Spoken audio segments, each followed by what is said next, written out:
Shalom Bapak Ibu Saudara. Selamat hari Minggu karena ini hari Minggu. Dan saya mau sharing sedikit mengenai Kain dan Habel. Tapi intinya adalah bersihkanlah dulu cawan sebelah dalam.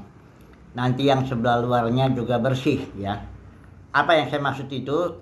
Demikian ya, Habel itu kita dan Kain kita tahu anaknya Adam, dan di dalam Lukas pasal 3 Adam itu disebut anak Elohim. Jadi ini keduanya ini anak Elohim lah dalam satu pengertian ya.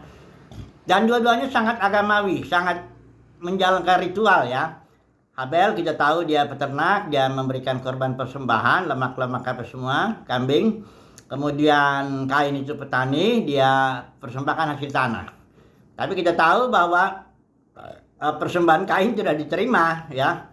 Dan Habel diterima. Ini bukan karena Habel itu mempersembahkan domba lemak, bukan itu. Alasannya di Ibrani 11 kelihatan bahwa Habel itu adalah orang yang beriman. Ada iman ya di dalam segala ritual yang dikerjakan Habel ini, ada iman di dalamnya. Sementara Kain ia tidak ada ya. Atau barangkali ada juga tapi ya nggak jelas lah intinya lah ya. Jadi hanya ritualnya aja yang dikerjakan oleh si Kain ini ya. Tapi jangan pikir bahwa Kain nggak diberkati Tuhan.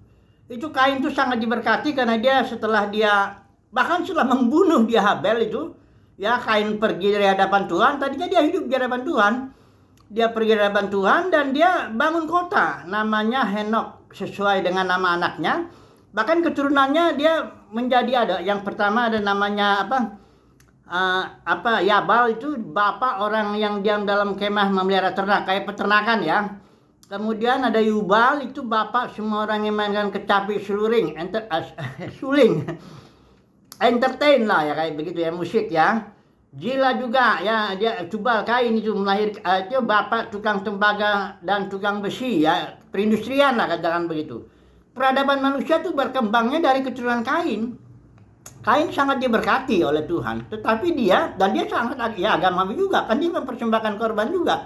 Hanya bedanya nggak diterima. Jadi kalau kita bilang buah-buah lahiriahnya Kain ini, buah-buah luarannya Kain itu hebat lah ya. Sementara Habel ini ya akhirnya diganti dengan Set ya. Kalau kita lihat di pasal 5 ini, keturunan Set itu disebut ya namanya, umurnya, karena berharga di hadapan Tuhan. Kalau keturunan Kain nggak ada yang disebut umurnya. Nggak berharga dia walaupun karyanya luar biasa bagi kemanusiaan ya. Di sini Henok ini ada seorang yang keturunan Set ini namanya Henok, dia hidup bergaul dengan Tuhan dan sebagainya. Apa intinya daripada kasus Kain dan Habel ini? Yaitu ini, bahwa Tuhan nggak utamakan dulu lihat luarannya ya. Ritual agamawi Kain ya, kota yang dibangun Kain ya, udah gitu keturunannya bangun peradaban manusia. Pokoknya buah-buah luaran itu nggak itu dulu yang Tuhan lihat. Tuhan mencari iman, Tuhan mencari batinnya, dia melihat batinnya itu bagaimana ya. Itu makanya kita langsung kita aplikasikanlah kepada di Matius 23 itu. Yesus menegur orang-orang agamawi nih ya, orang Farisi, ahli Taurat. Saudara jangan pikir orang Farisi, ahli Taurat itu semuanya jahat itu ya. Itu ada orang dikenal namanya Nikodemus, ada Gamaliel juga, ada di situ Yusuf Arimatea. Ada orang-orang yang baik lah ya di kelompok itu ya. Imam Zakaria itu juga yang bapaknya Yohanes Pembaptis itu juga kelompok para imam ya di Bait Suci itu waktu itu. Jadi, tapi orang Farisi ini sangat mementingkan ritual luaran gitu loh ya. Dan mereka hebat lah kalau secara luaran kita lihat. Mereka punya bait suci yang bagus, upacara-upacara korban apa semua yang bagus. Mereka punya pengaruh dan mereka dihormati loh oleh orang banyak ya. Mereka punya pengaruh. Waktu Yesus berdiri dengan Barabas itu, saya pilih katanya. Orang Farisi langsung pengaruhi orang banyak. Pilih Barabas ya, ini Barabas yang dipilih sama orang banyak, Yesus sudah salibkan ya.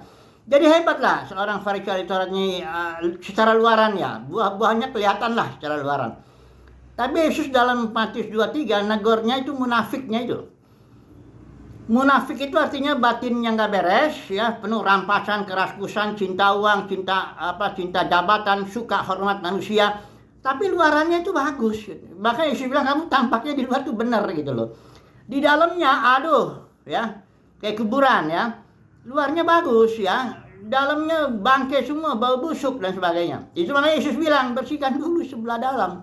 Bukan kita nggak perlu luaran itu, bukan.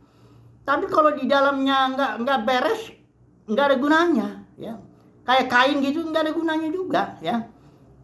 Karena begini, manusia sih berguna karena manusia itu kan lihat luarannya, Tuhan lihat di dalam, ya.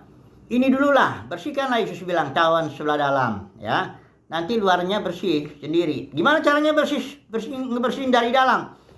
Jangan coba-coba ngelihat ke dalam batin kita, korek-korek ya, introspeksi diri, apa lihat motivasi, bukan begitu. Itu cara orang dunia begitu. Tapi cara orang yang beriman, dia datang kepada Tuhan. Tutup dulu pintunya, kamar, kunci sendiri dulu ya. Jangan rame-rame. Ya, di mimbar-mimbar rame-rame teriak-teriak, jangan itu dulu ya. Bukan itu salah, tapi masuk dulu kamar. Kunci dulu pintu dulu ya. Duduk dulu di hadapan Tuhan. Bertanya dulu sama Tuhan lah. Tuhan, apakah aku ini menyukai Engkau atau tidak? Atau aku ini suka uang, jabatan, hormat manusia? Tuhan, aku ini suka akan firman-Mu, atau aku memanfaatkan bahkan firman-Mu untuk kepentinganku, untuk membuat popularitasku dan sebagainya. Coba dulu bertanya sama Tuhan, coba dulu datang kepada terang itu. Nanti terang itu akan menerangi batin kita, menghapuskan sisi-sisi gelap dalam batin kita. Begitu caranya membersihkan cawan sebelah dalam. Bukan kita melihat ke dalam diri, tapi kita melihat kepada Tuhan. Pandang Yesus, ya. Datang kepada Yesus, kepada terang itu, ya. Pribadi, jangan rame-rame, ya. Tutup dulu pintu. Ini urusannya batin kita pribadi soalnya, ya. Jangan dulu suka-suka khotbah sana sini, ritual-ritual, datang hari Minggu, rutin dapat kasih persembahan begitu. Enggak, itu bukan berarti itu salah. Tapi lihat dulu batinnya, benar enggak? Ya, kalau batinnya enggak benar, lebih bagus tutup pintu aja, udah. Mohonlah anugerah Tuhan, kasih karunia Tuhan. Supaya Tuhan membersihkan dulu ya, cawan kita sebelah dalam. Nanti yang luarnya bisa. Ekspresi batinnya itu enggak harus ritual agamawi kok, enggak harus.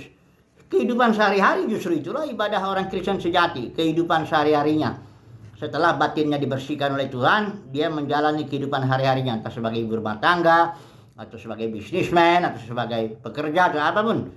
Itulah ibadah sejatinya dia, ya. Yang penting di sini, ya, bersihkanlah cawan sebelah dalam, nanti sebelah luarnya juga bersih. Haleluya, amin.